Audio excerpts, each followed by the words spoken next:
The transformation economy, more specifically, trends in the transformation economy. That is what I'll be talking about to you today. My name is Christophe. I'm a business strategist for a healthier future. Basically, I'm a keynote speaker and I'm traveling the world to inspire companies about the future of health, business, and technology. At the core of everything that I do is one single belief, and that is that health and happiness are the single most important things in our life. And so every day what I do is I analyze trends in society, in business and in technology, and I look at how they impact our health and well-being. But I also do the opposite. I look at how we behave, how we go about our health and well-being, and how that influences society, technology, and business. And then I end up writing newsletters and trends reports like these ones, who eventually end up in books. I've written 2 books. One is called Healthhusiasm, the other one is called Trends in the Transformation Economy. Now, Healthhusiasm specifically describes why people are more occupied with their health than ever before, what this means for companies, and how companies themselves can make their customers healthy and happy. But trends in the transformation economy is something else. The transformation economy is actually a new reality in which transformations create the most meaningful value for your customers. And this is what I'll be talking about to you today, the transformation economy and the trends that we see in it. Now for that, and to start off this keynote, I'd love to take you to this exotic island. This island is somewhere in the Indian Ocean. I think the nearest mainland should be Sumatra. It's a remote and isolated location.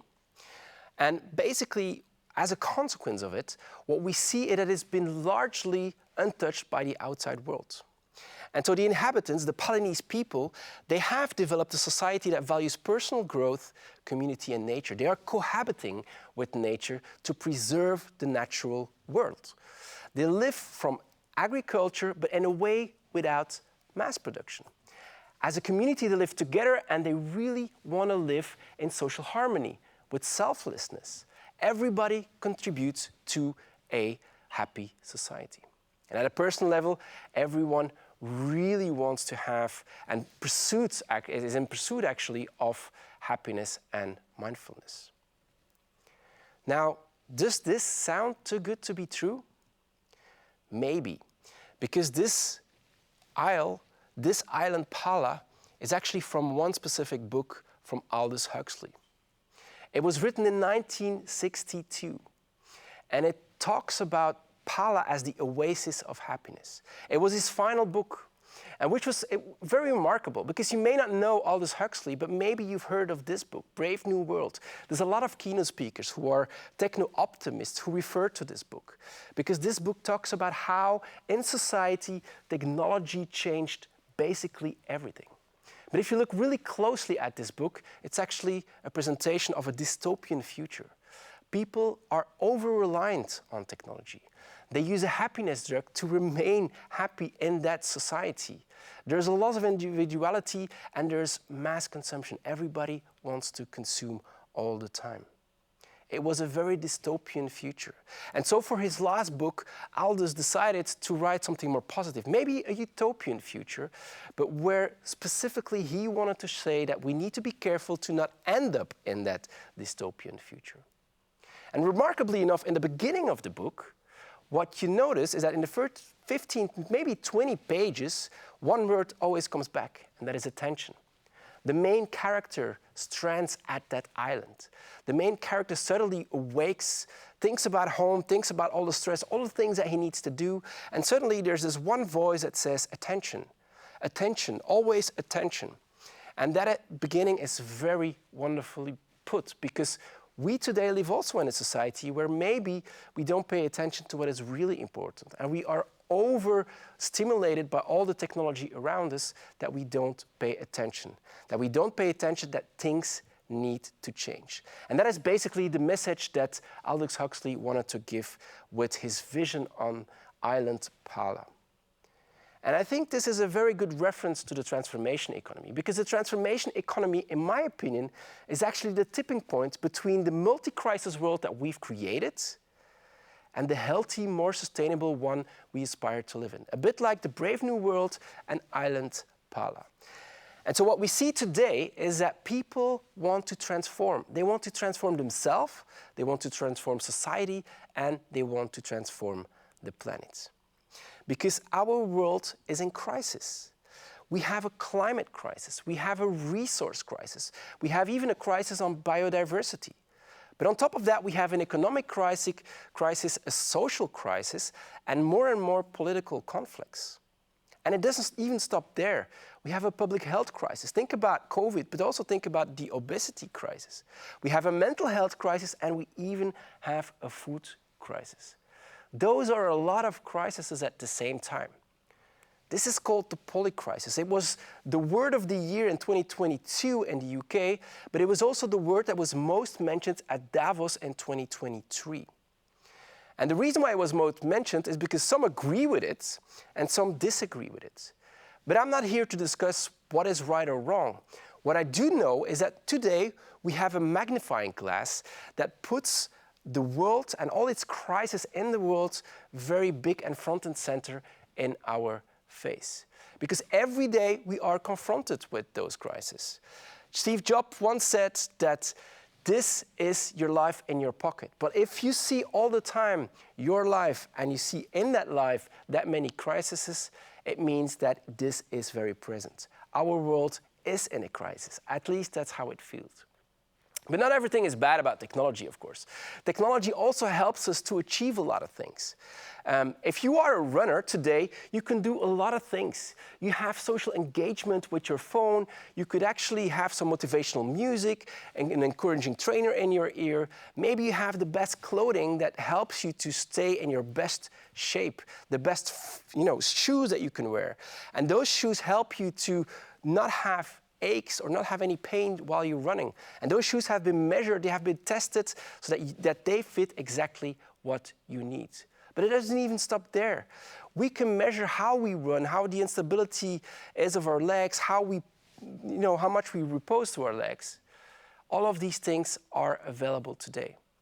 We have so much tools that we actually achieved something that we never thought we would be able to do.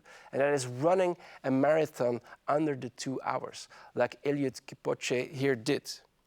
Now, technology allows us to do that. And that technology is no longer just for the happy few. You can buy them easily. These are the Nike Alpha Flies or the Vapor Flies who actually can decrease your time with 2% because they are designed that way. Technology changed a lot of things. Actually, we can buy today tools that are very professional and that in the past we could not buy before, but now every individual can buy these professional tools. We have platforms to learn how to use these tools, and we can easily reach out to customers. Technology is here, and it allows us to help us become who we want to become. We can do it yourself. We can build our own life. We can become that person that we want to become. We own that power now. And that is why we are so focused on transformation, on transforming ourselves, society, and the planet. And we are looking at transforming things that we've never thought about transforming. And I'll show you with 3 major examples of transformation how this is happening today. And I'll start with personal transformation.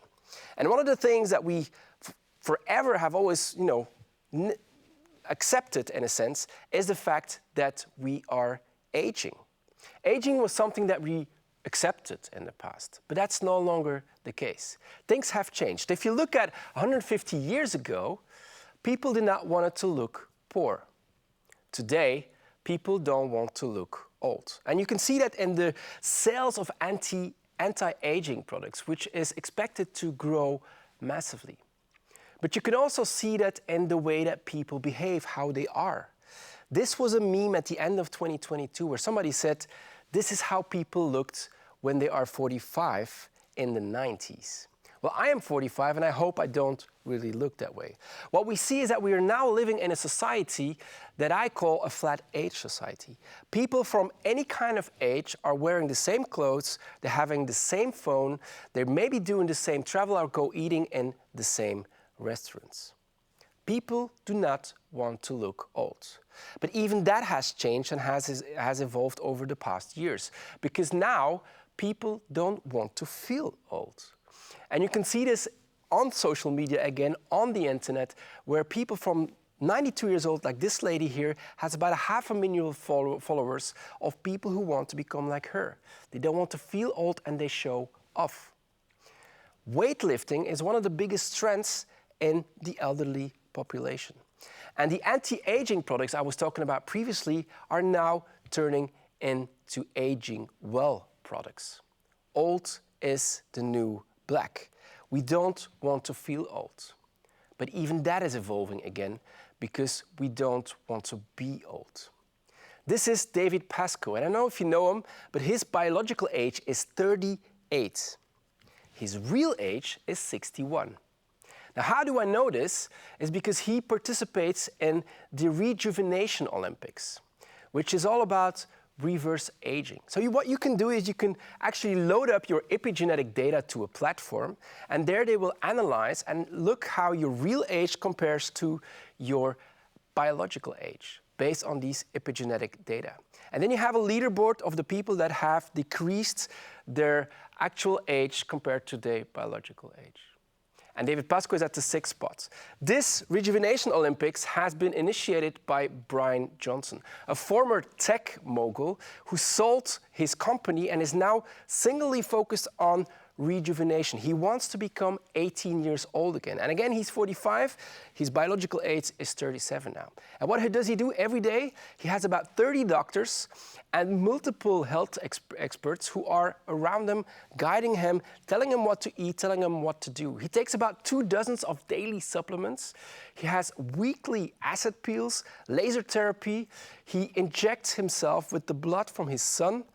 35,000 images of his bowels have been taken and so forth. He really wants to become 18 years old again.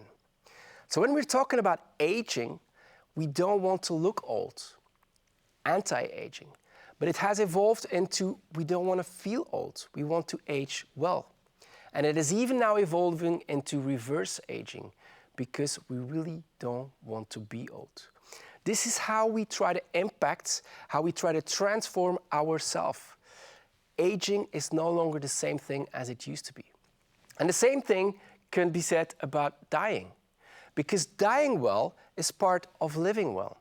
And what you see is this growth of midwives that actually want to turn dying into a wonderful experience, a bit like a midwife for a birth, which is supposedly, in most cases, a wonderful experience. But in this case, they also want to do the same with dying.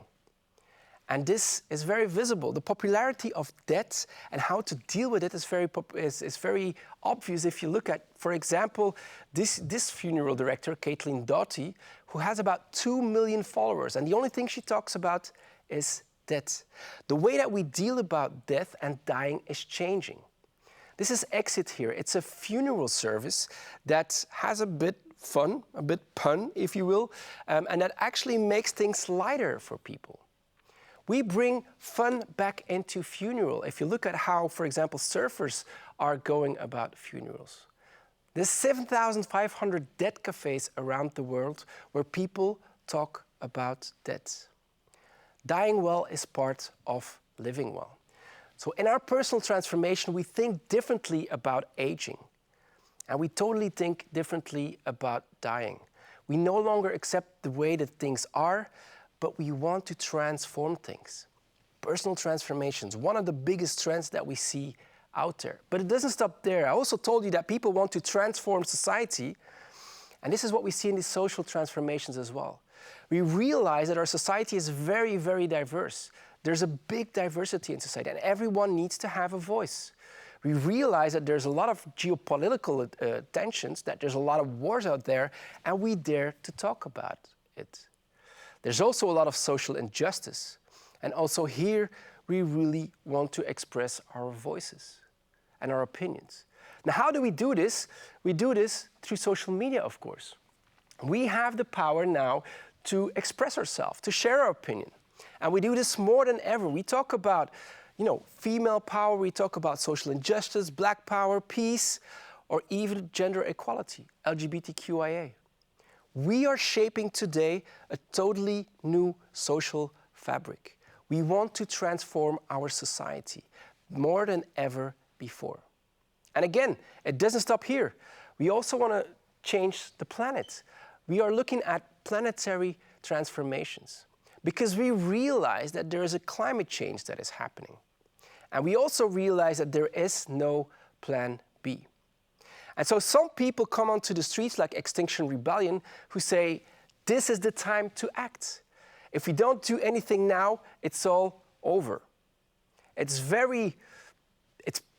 peaceful, but at the same time, they're blocking streets or buildings. They really want to pay the attention and force people to do something about it.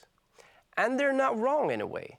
If you look at experts saying, like Patrick Hunaway, who says that the biodiversity in nature, in fauna and flora, and the biodiversity in our own microbiome, in our own intestines, well, both have been decreased with 80%. We start realizing that we are nature. We start realizing that, and we see that small plastics, polypropylene, is that we can find them in the deepest of our lungs of pretty much every single human being, but we can also find it 110 meters deep in the sea in the lungs of the fishes, or inside the fishes. We realize that there are no healthy people on a sick planet. And that's why organizations like Extinction Rebellion fight. They come onto the streets and they yell, they scream that the time to act is now. There are others that go to Bali or Thailand or whatever country to actually clean beaches. They don't go into the streets, but they want to make a difference by doing something themselves. Some others, like Boyan Slat, he actually created something to clean up the ocean. When he was diving at the age of 17 in Greece, he realized that there's a lot of plastic bags in the ocean. And he wanted to solve that. And by 19 years old, he created a solution which is now being deployed around the world, which looks a bit like this and which helps to clean up our ocean. People are more active. And I love this solar punk idea, which is basically a cultural movement, if you will, but who also thinks about how can we, through science fiction, social activism, and some creativity, think about a better future. How can we make a difference? It's the opposite of Extinction Rebellion, who says things will go to hell if we don't act now. They look at it from a point of view where they say, let's be creative, let's use our science, and let's make a difference in this world. Whatever the case, we are more than ever focused on this planetary transformation. We want to transform the planet. We want to transform ourselves, we want to transform our society, and we want to transform the planet. It's really about all of that today.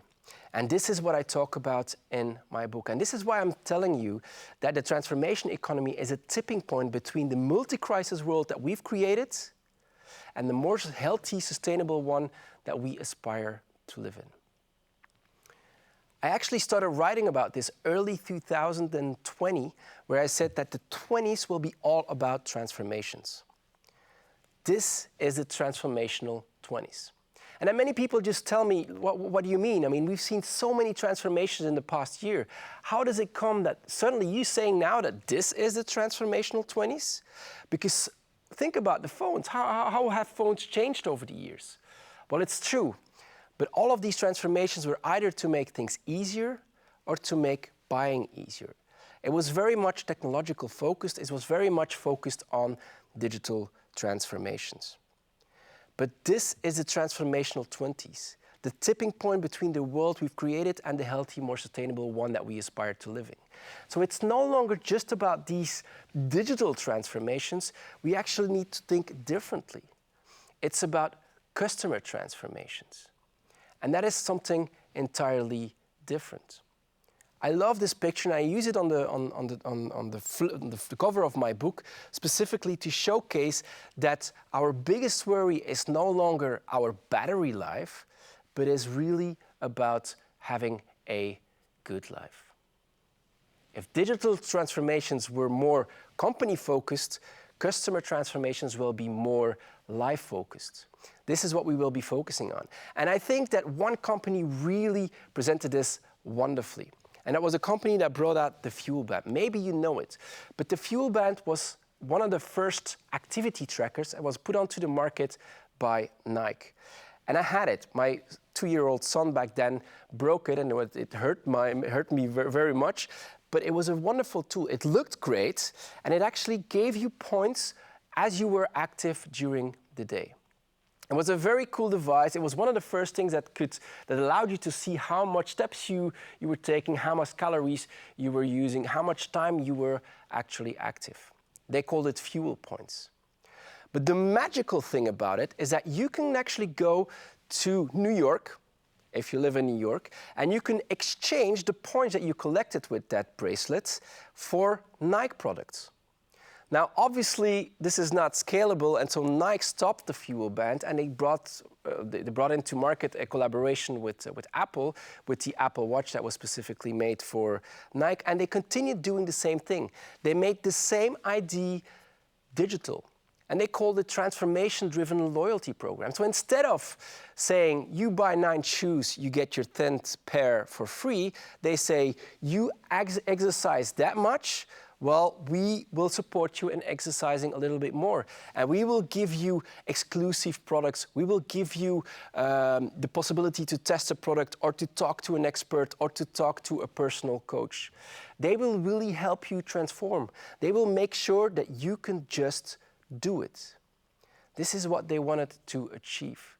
They realized that people wanted to transform themselves, and they helped their customers doing it. And that's why I love this image so much. It's not just about digital, but it's really about how can we live a good life and how can we help our customers becoming the best version that they always wanted to be. That is the soul and core of the transformation economy. It is a new economic reality in which transformations create the most meaningful value for your customers. And in that definition, what is super important here is these 2 words. Meaningful value. And I'll try to explain to you what I mean by that. What I mean by meaningful. Well, meaningful obviously has to do with all the transformations that we want to do ourselves. We want to transform ourselves, we want to transform society, we want to transform the planet. But on top of that, what we see in research is that your customers say that 72% of them say that brands need to focus on being good for society and the planet. Help transform society and the planet. 71% says that they need to help people improve their health and well-being.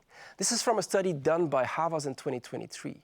And Seema Patel said that companies now need to focus much more on addressing their customers' deepest needs. She talks about the me company. This is what meaningful means today. And so if you want to create value, you need to take that into account. How can you be meaningful for your customers? To explain how you create value, I need to give you a little bit of theory here. Value is created when you turn commodities into products and when you turn products into services. People are willing to pay a lot more for services than they are for commodities. And it's also a way to differentiate yourself from competition. To showcase how value is created, I want to go to one specific industry, which I think is one of the most innovative industries when it comes to value creation, and that is the travel industry. How does it come that the travel industry is so creative when it comes to value creation? Well, it's very simple. We only go on holiday once or twice a year, so we really expect enough value when we decide to do something or to go to some place. And so they always have been focused on creating the best possible value for their customers. And that changed over time. If we go back 100 years ago, travel was just a commodity. It wasn't even the product. We went someplace, we went to the beach, and that was about it. You can go any place.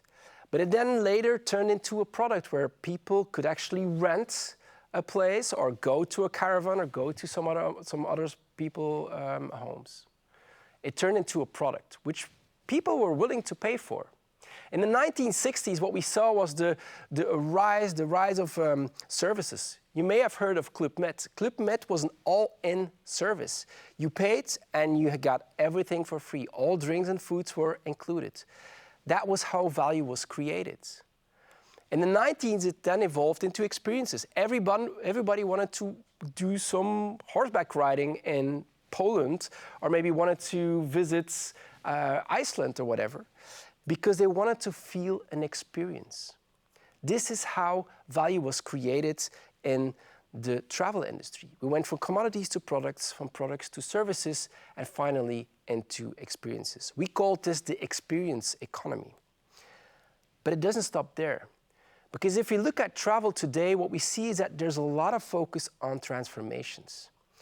This is a resort in Mexico, and it's a very expensive resort, of course, but people go there because they get a personal, holistic health coach that will help them every day to eat well, to exercise well, to meditate well, to potentially do some exercises that actually help them feel better. People today want to travel and come back home feeling transformed. Actually, almost 20% of the global tourism expenditures are related to wellness trips. This is how big it is. And it doesn't need to be these kind of resorts as I just showed. More and more people are climbing the Kilimanjaro. I think about 30,000 people every year. If you look at it in the 60s, there were nearly 100 who did it. Right now, 30,000 a year. Sometimes you'll even have to queue if you want to go up the top of that mountain. And as I mentioned earlier, some people travel to Southeast Asia to clean up beaches as well. Travel is really about coming back feeling transformed. This is how we create value, and this is basically, in my opinion, the basis of the transformation economy. People want to transform themselves, they want to transform society, and then they want to transform the planet. And so in my opinion, business really needs to think about how can we create value that is in line with our customer needs for transformation. And I'll give you one more industry as an example to show how these transformations are so valuable today. And I'll go to the gym industry. These are halters. You can buy them for 20 euros in any type of shop. And with these halters, you can work out your entire life.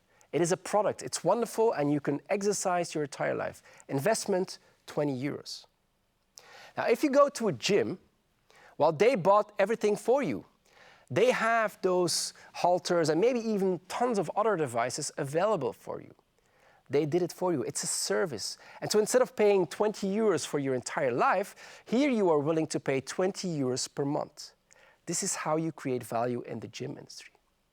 But ever since about 10 years, what we've seen is these kinds of spinning classes, which are no longer just a service, it's really a great experience. People are sitting on their bikes with loud music on, high-fiving with their neighbors, there's a disco ball, there's disco lights, somebody's yelling at you.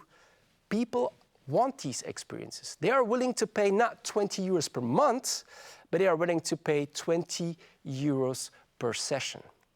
This is how you create value in the gym industry. This is the experience economy that we've seen in the past 10 years. But obviously, in my opinion, it goes back again deeper, it goes further.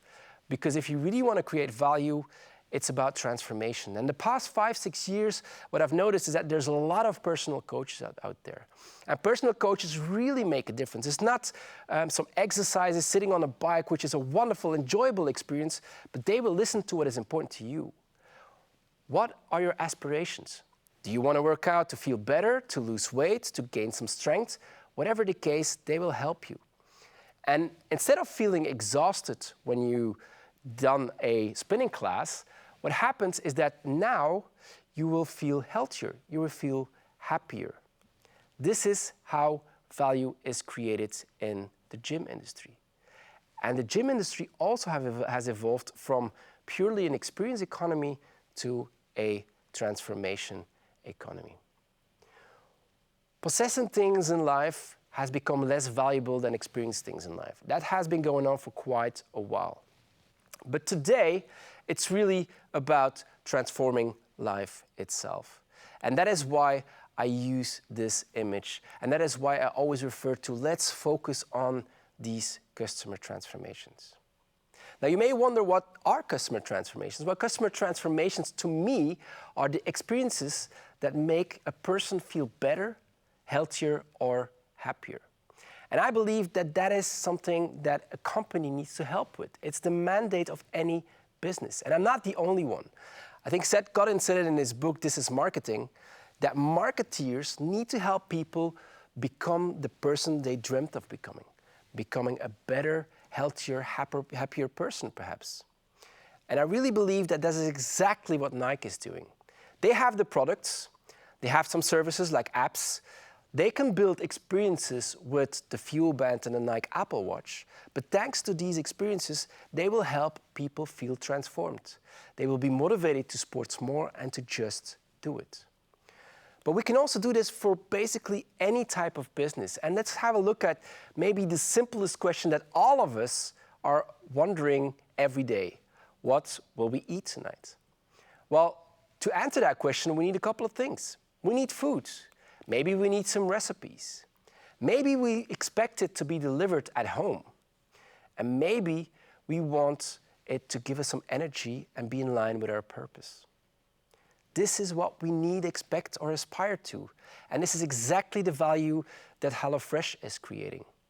They have the products, they have the recipes, they're delivering at your door, they are carbon neutral in many cases, and they help you give the right energy. This is how they create value, this is how they create transformations.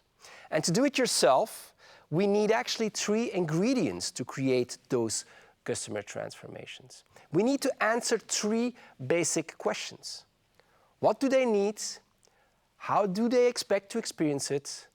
And why would they desire it? Those are the basic questions: needs, expectations, and aspirations. And indeed, in the case of HelloFresh, what we saw is that they brought food to your door that provides energy. What, how, and why? Now let's dig a little bit deeper here to see what that is and how we can go about it. How can you do it yourself in your own company, in your industry, in your business? And let's start with the what. The what had all to do with the needs in the market.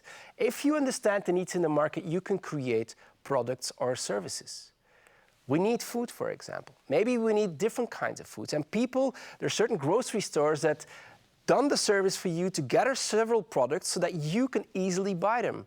Supermarkets even provided you the service with a lot of different types of foods. Sometimes they also offer recipes, for example. This is what we need, and this is how it is answered by multiple types of products. But it doesn't stop there. People also have expectations. And actually, according to research by Salesforce, is that the majority of people want to have their needs and their expectations listened to. Now, people may wonder, what are these expectations? Isn't that the same as needs? Well, no, not exactly. Because they might deal with your product or your service in specific moments of the day, but during the rest of the day, they have a lot of experiences. And those experiences create new expectations. And that is the how. How do people expect to experience your product or your service? And so instead of just focusing on the needs, what you need to do is you need to take into account those expectations of customers. And then again, in the food industry, it could be personalization. It could be being able to do self-service, to be able to do some participation in the whole buying process. Maybe you want to order it online and pick it up. Maybe you want to have it picked up by a computer or by a robot. Maybe you wanted to have it delivered by your home, maybe by a self-driving robotic car, or maybe you want, as Walmart is doing today already, have somebody deliver it to your door, go inside your home, and put it nicely in your fridge. People might have all these expectations. And if you can meet those expectations, you can actually create a better experiences, the experience that they expect. But again, to me today, that is not enough. Because as we said earlier, 72% of people say that being good for society and planet is key for brands. 71% of the people also said that improving health and well-being is also key for brands. So you need to understand as a company why they would desire your product or experience. And so instead of just focusing on the needs and expectations, you need to add one more thing, and that is the life aspirations. Because if you can include the aspirations that people have in life, you can shape, you can design customer transformations. And these aspirations could be very diverse. If you look at HelloFresh, what they do is they help to inspire you with calmness. You don't need to stress about what are we eating. It is done, you have the recipes, everything is there in your house. They can have meals specifically to build you some energy if you are, for example, a heavy sporter. Aspirations could also mean that you could want to understand what you're eating. Kroger, the supermarket in the States, is having dietitians, clinical dietitians in their stores to help people being aware of what they eat and understanding what certain types of food are doing to them. Jumbo in the Netherlands realized that there's a lot of old people there and that basically old people come to the supermarkets. Why? Because they want to have a chat with somebody. And so they have specifically cashier desks where elderly people can go and where they're not rushed and where they can easily talk to. Elderly people are looking for meaningful connections, and this is one of the aspirations that Jumbo tries to meet. Lidl, then again, is trying to meet the aspirations of self-worth and belonging to a group, because they realize that there's a lot of younger people who have mental health issues. And next to their store in Ireland, they opened up a bakery where people can talk about the issues, the problems, the things that are on their minds. Other aspirations could be just meaning trying to be purposeful. Too Good To Go is a service that collects food that otherwise would be thrown in the bin, while you can actually buy that at a lower price. And so that fulfills an aspiration of having purposes.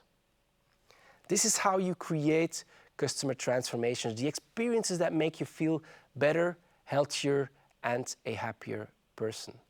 And so to the question, what are we eating tonight? Well, you need food, it needs to be delivered to you, and it could provide energy. That is the value that HelloFresh is providing. But if you look at Kroger, they do it differently, and they also are focusing on transformations. They would provide you with different foods in the store, help you with personalization, and even help you understand what you are eating, because that is one of the aspirations as well. What, how, why, needs, expectations, and aspirations. This is how you can create value. This is how you can create customer transformations. By not only focusing on the needs, not only focusing on the expectations, things that many companies are already doing very well today, but you're focusing also on the aspirations of people. And aspirations is so important. I call it, they are the new needs. Aspirations are the new needs.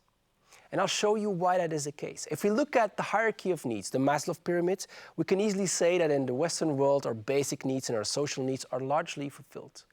And as a result of this, what we see is that more and more people are focused on the self-actualization needs, on being aspirational.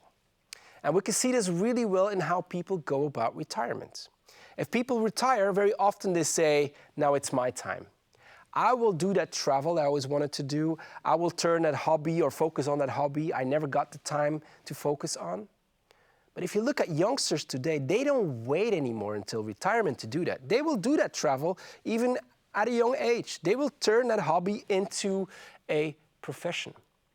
That is what transformations is about. That is what being aspirational is about. People today are more aspirational. You can also see that in the number of people who actually run a marathon. These aspirational needs are the future of consumerism. This is what Trend Watching already said in 2015. And they were not alone, because Diane Young, which is the CEO of The Drum, one of the most important marketing websites in Europe, she said that marketing really should be about aspirations. It should be about making people healthier. And so if we would sell something by using this logic, this thinking, then how would we sell a gray fleece, for example? Well, let's start with the functional, the basic needs. Well, we would sell a gray fleece by, providing them the features of the product. It's warm, it got long sleeves, it got some pockets, a high call, what have you. It's a gray color, and this is how you could sell things. It used to be the case. And then we moved on. We included emotional elements to really meet those social needs. We would do market research and understand that maybe we need a pocket where we can put in some more elements, like a phone or a card or a visa. Maybe we'd have marketing campaigns with a recognizable face so that people who want to buy this fleece could, compare themselves to the other person. It's emotion-driven marketing. Today, if you would want to sell a gray fleece, you can do it like this. And this is what Patagonia already did in 2011. They said, don't buy this jacket if you don't need one. If it's not 100% damaged, we will repair it for you. But really think about before you buy something new, because your footprint, your ecological footprint, will be very high if you do so. It's an aspiration-driven marketing. It speaks to what is important for people. And this sounded pretty crazy in 2011, but today Black Friday actually turned into Green Friday, making sure that people think twice before they buy something. You are more aspirational. You want to become the best version of yourself. We discussed earlier how people are more aspirational by fighting for certain rights. And we've seen how the whole world is becoming more aspirational. Aspirations are one of the most important things in our lives, and it shows our personal priorities, our dreams, and our values. That is what aspirations are, and it's something that you really need to take into account. Now, if I want to talk about aspirations, and if I need to explain to you what do I really mean with aspirations, very often people think of this. It's about improving yourself. It's about making sure that maybe you want to have more energy. Maybe it's about healing, maybe it's about building strength, developing yourself, or creating some creativity or looking good. The thing is, this focus on improvement, which very often is related to aspirations in general, is maybe not the best thing to do. In fact, in our quest to become that best version of ourselves and our aspirational needs, we very often forgot what is best for us. Actually, in 2019, what we've seen is that the Health and Happiness Report showed that about 5% of the population was addicted to excessive exercising. Why? Because they really wanted to be in top shape, they really wanted to feel good, but by so much focusing on exercising, it became an addiction and they felt unhappy. During COVID, what we learned is that sometimes it is okay to be not okay. And that is fine. And with our magnifying glass on the world, we stopped the FOMO, the fear of missing out, and we started living with a little bit more of YOMO, the joy of missing out. Aspirations is no longer just about improving anymore. We are now seeing some sort of aspiration moderation, as I like to call it, where it's no longer focused on improvement, but where it's also about prevention, where it's also about how can we accept certain things, or how can we simply enjoy. Aspirations is no longer just about improvement, it's about all of these things that makes us feel better and that allows us to be some form of the best possible version. Now, I have to say there's one type of companies that understood these life aspirations that as I researched in the past 4 or 5 years very well. And those are the supplement companies. Supplement companies, they have basically a supplement for every type of aspiration. You can prevent hair loss, you can build confidence, you can be more relaxed, or you can build energy. For any type of aspirations that I've discovered in the past year, they have a supplement. Why? Because they understand what they are providing. People want to feel better, they aspire to become the best version of themselves, while they will provide it. And so that life aspirations model, which is part of my book, showcases how you as a company can find those aspirations that match your company DNA, that matches your products and services and experiences that you already have today. Because more and more companies and brands are trying to help customers in the pursuit of those life aspirations. And I'll give you some examples. If you look at these, for example, what you see here is a non-alcoholic product.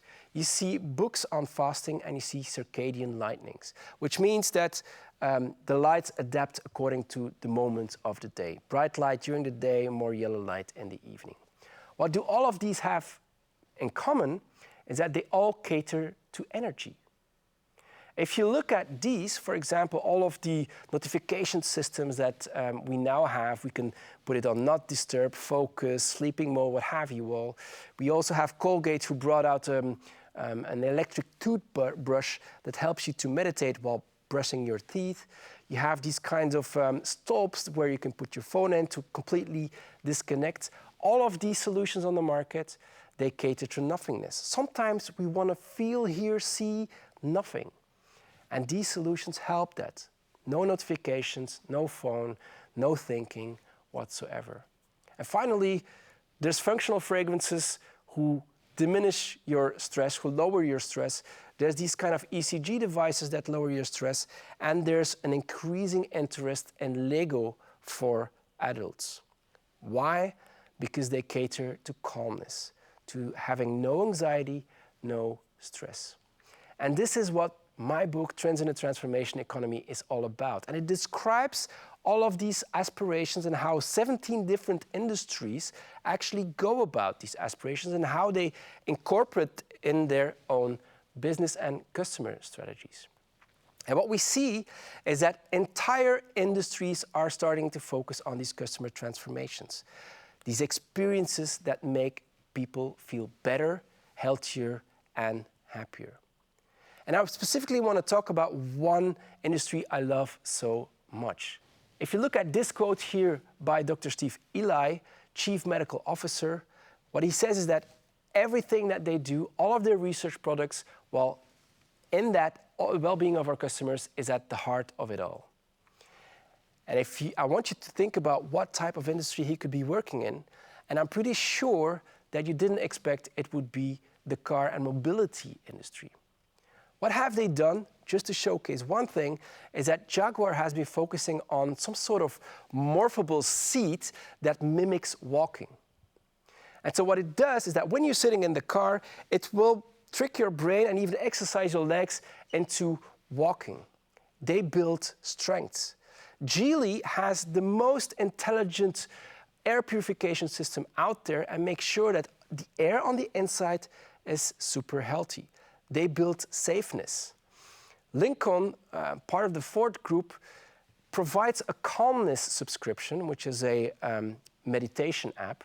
If you buy this car, it's a little bit ludicrous because you buy $70,000, $80,000 for a car and you get a free subscription of 65 euros or dollars.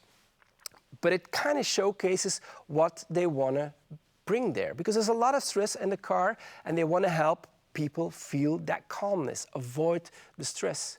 Other companies like Kia are focusing or are already working on some sort of cockpit that monitors your stress and even helps you in avoiding having stress.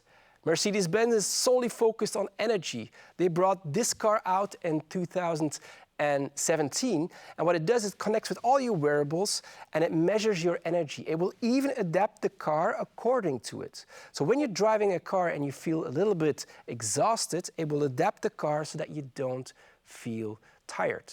It will make sure that when you drive for 3 hours, you feel more refreshed when you get out of the car than when you stepped into the car. They're focused on really having that energy and building that energy. Hyundai went one step further. They don't do it for one car. They build a cockpit that you can basically integrate in any car brand, focusing on a ton of different parameters like stress and so forth. And then other providers of these kind of motor equipment, they also are working on it. This is Forestia, and what they're doing is they have a car, they call it the active wellness seat, that based on the data that it receives can actually make you feel better. And Renault even started a completely new car brand called Bianca, which is focused on in-car health monitoring. The entire industry is starting to focus on transformations because it is so valuable. And looking at what Renault is doing with that in-car health monitoring, it is projected to be a market of 10 billion in-car. But it doesn't stop within the vehicle in itself. What we see is that all these car brands are even thinking about mobility and how can we actually change mobility and make sure that people feel better, that their well-being is improved. Ford is working at Michigan Central on a new environment where everything is focused on innovation and making people feel better, healthier, and happier. They're experimenting with a lot of innovations that relates to innovation, relates to mobility, but also relates to living together around each other. Toyota is doing exactly the same, very close to Mount Fuji. They're building an entire new city, which is called the Woven City, with one focus only: how can we help the well-being of people? It talks about mobility, it talks about how houses need to be built, it talks about how healthy food should be brought to different parts of the city. And that's not so stupid. It's not only about the car, but it's also about the places that we live in. In fact, every place, activity, or object offers new opportunities for transformations. And it kind of makes sense. I mean, we talked about travel before, which is basically a place that you go to feel transformed, but it can happen in any type of place. I mean, you could do it at home, the place that we spend most time. You could do it in school or at work, or you could do it perhaps in retail places, cafes, restaurants, parks, or any sport facilities out there. And all of these places can cater to transformation. Every place offers opportunities for transformations. And let's just have a quick look at our home, for example. We often consider our home the ultimate investment, maybe the biggest investment that we do in our life. But if you think about it, our home is actually the biggest investment in our health. And this is definitely true today with the fact that we are working from home more and more, but it always has been the case. This was the first time houses was built. And when houses were built, they were really focused on how can we make sure that we protect ourselves, how can we make sure that we have less stress of finding a place to sleep, and how can we find the right moment to recover. This was why we started living in houses, to feel better, to feel perhaps happier, or to feel definitely healthier. And in the course of time, whether it was smallpox, cholera, COVID, our houses have always been changed to protect ourselves even more. But above all, and this was shown in one of the researches by IKEA recently, we want our homes to be clean, healthy places. And there's a ton of solutions that you can implement there, but there's one that I'm really fascinated about. And it's one of my clients, and I love working with them. Because what they said, it's a ventilation system company, and what they said was, listen, we will not compete in the market by focusing on products, price. We will not focus in the market by focusing on performance. What we will say is that we will create a healthy home. And we will not go in competition with the others, which kind of makes sense because we spend 90% of our time indoors, where actually there's 5 times as much bad compounds in the air. So the air quality is 5 times worse in the place we spend the most time. And that's exactly what they did as a company. They want to bring those healthy spaces. They want to make people feel transformed. Because people want to have our homes clean and healthy. But they also want to have this well-being built into it. Because more and more what we see is that we're working out at home, or we relaxing at home, or we want to have this me time. If you see more indoor plants, if you see bigger windows, it's all because we're looking for that well-being. Our home is literally the epicenter of our life aspirations, of what we aspire to be. It's the best place to actually create those transformations to become the best version of yourself. But of course, we spend a lot of time in other places as well.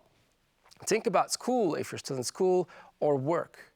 And also there, what we see is that more and more organizations are starting to focus on these aspirations and on the transformations as well. Definitely in a world where there's a lot of war for talent, and that talent is very often burning out.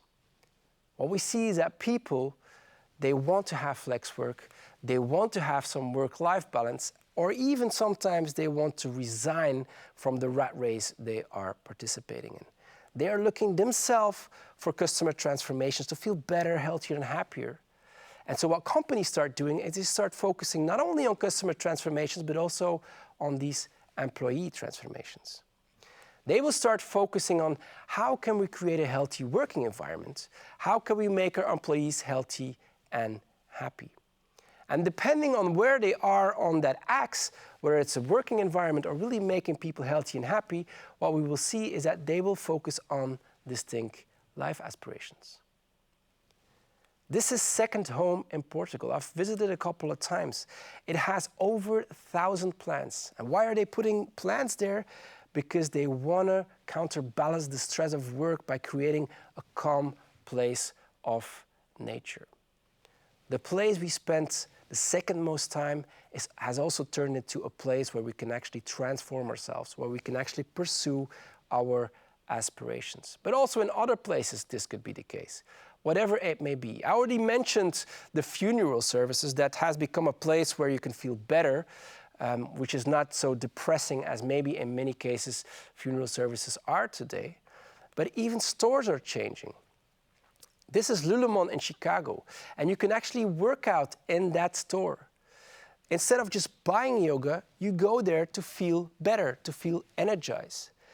This is an airport in Singapore where instead of just having to wait and killing time, you could actually visit and do some nature walks around the entire airport. There's even one of the hugest indoor waterfalls, which gives you another way of enjoying the time while you are waiting, of course. In Stockholm, what they did is they changed the advertisements in the metro with certain digital, relaxing materials. Actually, it's some sort of emotional art gallery that they put out. If they notice on social media and all the data that they're gathering that people in the metro are being very stressed. They see that by analyzing the data on social media, and then instead of putting out certain advertisements, what they will do is they will put out this emotional art gallery so that people feel better. But one of my favorites is probably this one. Have a look at it. Think about what it could be, because that is one of the questions I always ask the audience when I present this. But this is actually a sex shop. It may not be the sex shops that you had in mind or that you never visited in the past, but instead of focusing on sex itself, it cherishes sexual wellness. It has a bar where you can talk, it has an open space and a very lightweight mood. People need to have a reason to come to your store, and that's why more and more in those third places, we see those aspirations being pursued. We see this focus on transformations as well. As we talked about earlier with Kroger focusing on these types of aspirations, same goes for Jumbo or Lidl, of course. We are looking to create value by shifting from commodities to products, from products to services, services to experiences, and eventually to transformations. Every place is the right place to achieve that. But also every activity can provide those opportunities. We talked about Lego and how they cater to calmness, avoiding stress and so forth. Well, thanks to these Lego for adults, their revenue growth in 2022 was actually 17%, reaching 8.6 billion euros. And why? Not just because Lego caters to the aspiration of joy, because that's what they've always been famous for, but also because they help to find some calmness, maybe even nothingness. It also helps to foster some creativity. You should know that if you go on Spotify, you can even find entire playlists put on there by Lego that only contains the noise of the bricks being shuffled around, because that is exactly what makes people calm. This is the aspiration that you can pursue when you're playing with Lego. And it doesn't stop there, because recently they also put onto the market these figurines, these female figurines by the American soccer players, who are a very diverse group of players, of women. And so what it does, it caters then again into the consciousness of diversity. It may even help people building up their self-worth because they recognize themselves in those figurines. Playing with Lego is more than playing with Lego. An activity is more than the activity itself. This is what we've seen. And this is what I write about in the book. More specifically, I write about 4 things. I write about how sexuality is more than sex. I write about how finance is more than money, how eating is more than food, and how sport is more than sports. I won't go into all of the detail of all of these 4, but I want to focus on 2 specifically. One is finance. Finance is more than money. You have to see and realize that money has always been something taboo. We don't talk about it. It's a bit like death. Nobody talks about that. It was taboo, but that has changed, as I showed earlier in the presentation. The same was true for money, but also that has changed. And that's a good thing, because basically money is one of the main reasons for stress. If you don't have any bad situation or you're satisfied with your financial situation, you have a bigger chance of being happy. And that's why more and more companies in the financial industry are working to break that taboo. They're talking about fiscal regimes, they're talking about stress that comes from money, and they really want to help people avoiding that stress to make sure that they feel better, that they feel transformed. I really love this example by Credit Karma. What they did is they explained to millennials, to youngsters, how they should go about their money. And during that event, there were wellness massages, there were specific foods that lowered the stress energy or the stress level of people, specifically trying to cater to these aspirations of people. And an example not from the financial industry that I love very, very much is The Knot. The Knot is a wedding planner service. And so what they do is they will help you to create your budget, stick to your budget, and find the best options. Even plan for that budget. It's something that you need to do every day a little bit, with a little bit of focus, similar to how we go about our own wellness. It's financial wellness, and this is what they are focusing on. Finance is more than money alone, and this is what we try to achieve with all of these examples. It's about these customer transformations again. What all of these companies are trying to do is they're trying to put forward experiences that make people feel healthier, happier, or a better person in general. And we see the same thing happening in sports. We talked about how value is created in sports, how we went from the period of products, the halters, up to the actual transformations which are provided by these personal coaches.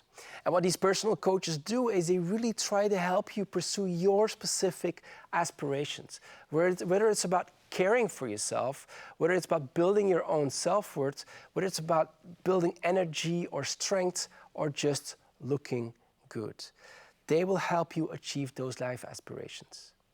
And we see the same thing happening with Basic Fit, focusing on ladies only. Cycle, helping females to do the exercises that are in line with their own menstrual cycle. We see Hogarth focusing on specifically training for elderly, or gyms that are accessible only to the queer community. It creates belonging. It creates safeness. It builds relationships. Some of the most aspirations in lives that cater to these customer transformations. And more companies are feeding into that. Lululemon realized that actually people exercise not only to improve their body, but also improve their own mental well-being. And ASICS has been on that treadmill for a long time. What they say is that even if you work out, maybe the transformation, the physical transformation are not visible, but the mental transformation definitely could be. And everything that they're doing is all about not the typical workout dudes or women who look perfectly, but they really say that you need to work out to feel better, not only to look better.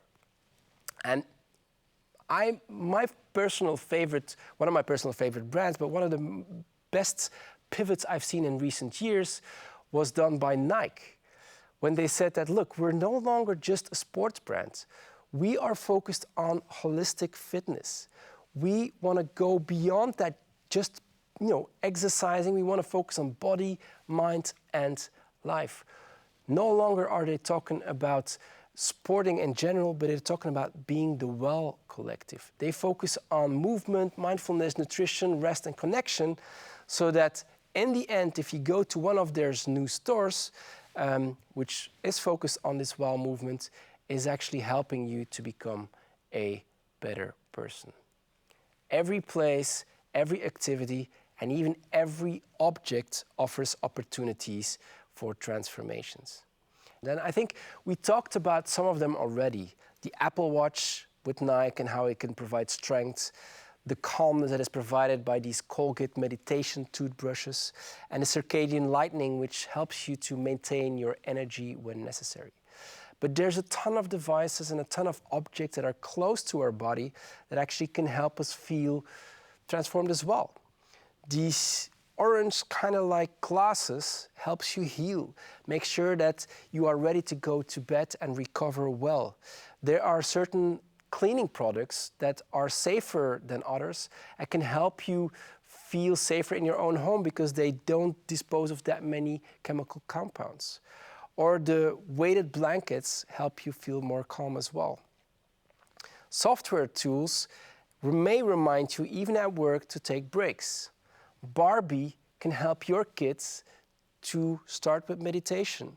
And some gaming solutions really help elderly to have contact with some of their peers. That definitely happened a lot during COVID.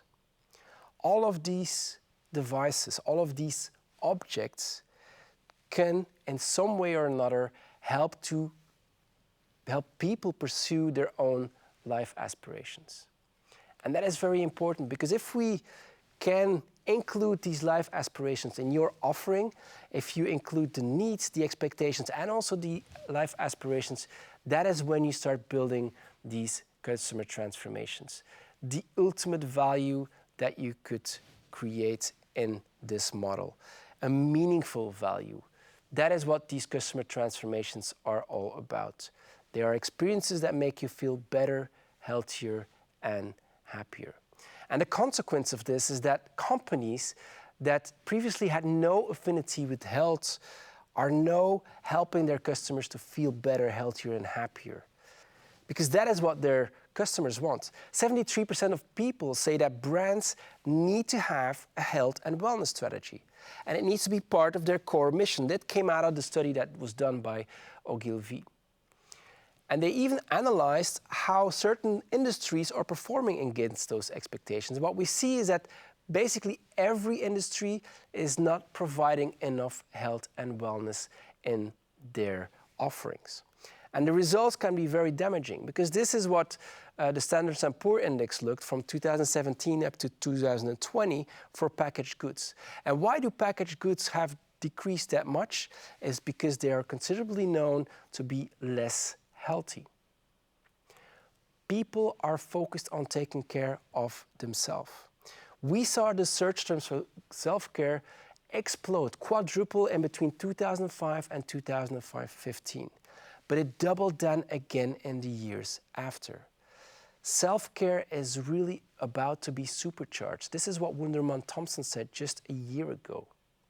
It's a business, it's an industry that can generate 4.7 trillion money already today, which is 4 times as big as the entire pharmaceutical industries. People are actively involved in their health and wellness. Half of them really take decisions on a regular basis. It's no longer just about being reactive, it's about being proactive before it is perhaps too late. Nielsen said that health and wellness is simply the single most powerful consumer force. And as a result of this, many companies from Accenture to Fast Company to IDEO say that every business is a health business. And we talked about it already before. Many car companies are going into that direction. Certain financial institutions are going into that direction. But what we see is that even telecom operators are providing healthcare services, or Black & Decker is helping you with telemonitoring and telehealth as well. But what all of these companies have in common is that they don't focus on what I used to call the 4 pillars of health. They don't just say we will be focusing a little bit on exercise, we will be focusing a little bit on food, we'll be focusing a little bit on sleep or mental health. No, that's not a good thing to do. I call this basically the wellness bingo. It is stupid to focus on those things as to say in a digital strategy that you need a website, an app, a chatbot, and maybe some social media. Maybe you need those things, but you need to think about why do you need them and what do you want to obtain with it? What do your customers want to get from these different things? So before you put out a digital strategy, you need to think about the why. And so using those 4 pillars of health to start transformational strategy or even a health strategy is not the right thing to do, because these are the means. You need to think about what are the aspirations in life of people, and with these aspirations, those companies manage to create what I call these customer transformations. Because basically, our aspirations are our new needs. We are so aspirational that we want to transform ourselves, society, and the planet. It is already happening in many parts of our society, as we discussed at the very beginning of this presentation. We saw personal transformation, social transformation, and planetary transformations, because this is the transformational 20s.